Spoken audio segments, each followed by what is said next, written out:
Hi, my name is Jamie and I'm a student at Indiana State University in the LPN to BSN program. And here today I am here to present heart attacks in women.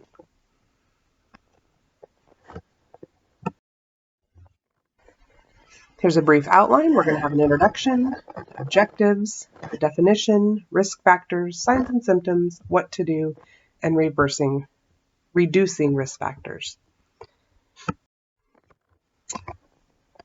There is a link to a pre and a post test. Go ahead and pause the video, take the pre-test, come back and finish the video, and then take the post test to see what you learned. There's also a brochure that you are welcome to print and pass out. Our population at risk are women age 35 and older. Our objectives are to know at least 2 warning signs, know 3 ways to decrease your risk, and know when to seek medical attention. What is a heart attack? A heart attack happens when blood flow is blocked to the heart. It deprives the heart of oxygen and other nutrients, and it happens when the arteries that carry the blood to the heart are narrowed or blocked. Another name for heart attack that you may hear somebody call is an MI or a myocardial infarction, but heart attack is the most layman, well-known term that there is. Some risk factors to heart attacks are things that are changeable and then things that are not. Lifestyle choices that you can change are smoking, lack of exercise, diet, and alcohol consumption. You can also add in there stress. Some medical conditions that increase your risk factors are high cholesterol, diabetes, hypertension, obesity, having a previous heart attack, inflammatory disease such as lupus or rheumatoid arthritis, a family history of heart attack or heart disease, pregnancy complications such as hypertension and diabetes.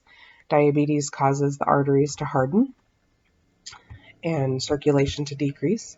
And then menopause. Estrogen levels drop after menopause, and that causes vessels to narrow.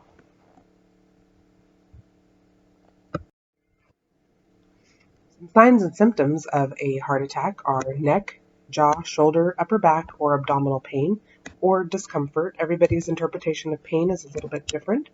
Some people have a high pain tolerance and some others don't. And crushing pain is not a symptom of heart, or isn't the only symptom of heart attack. It can be a mild discomfort as well.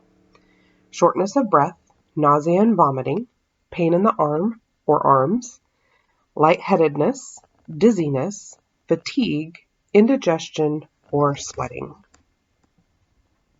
or just overall not feeling well. Here are the differences between men and women when it comes to the signs and symptoms. Men typically have discomfort or tingling in the arms, back, neck, jaw, or shoulder.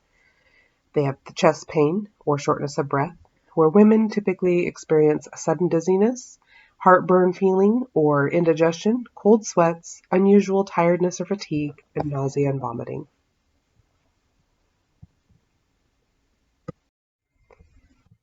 How to recognize a heart attack and save a life. Heart attacks happen every 40 seconds and occur when the heart muscle doesn't get enough blood, as I said before. Only 50% know the 5 major symptoms, which are lightheadedness or weakness, jaw, neck, or back pain, shortness of breath, or arm and shoulder pain or chest pain. What you need to do is take action, know your symptoms, call 911 immediately, because acting fast can delay, or having a delay can lead to further heart damage or death. What to do when you're having symptoms? Notify somebody and call for help immediately. Early intervention is key for survival. Do not drive yourself to the doctor or wait until morning and go back to bed. Call 911 or let your spouse or friend or a passerby know that you're having symptoms. Reducing the risk factors are by exercising, Daily exercise, take the stairs instead of an elevator, walk instead of bike, park further out in a parking lot when going to the store. Those are simple ways to increase your exercise. Stop smoking, change your diet. Low fat, low cholesterol diet is recommended. Plant-based diets are highly encouraged, especially if you've already had a heart attack. Medications to control your blood pressure and to help manage your cholesterol, as well as some doctors recommend aspirin daily, but go by your doctor's recommendations. Manage your stress. Learn how to manage all your stress and cope. Cut back on your alcohol consumption. Nobody said you had to cut completely out, but cutting back drastically reduces your risk factors. Treatment for a heart attack includes angioplasty, which is where they go into your narrowed or blocked artery and blow up a balloon to break away the blockage. Stent placement, which is a little hose, basically, in layman's terms, to open up a blocked artery or a narrowed vessel. Open heart surgery, which in women, they tend to have more complications afterwards from open heart surgery, but that can be a multi-vessel surgery to reroute your vessels into your heart to avoid the blockages. After any of those things, usually somebody would go to cardiac rehab, which is an exercise program. There's different phases to that you go to a physical therapist, or typically a lot of the hospitals have a cardiac rehab program where a nurse is with you and helps you exercise and learn where and how much to do before having further heart damage.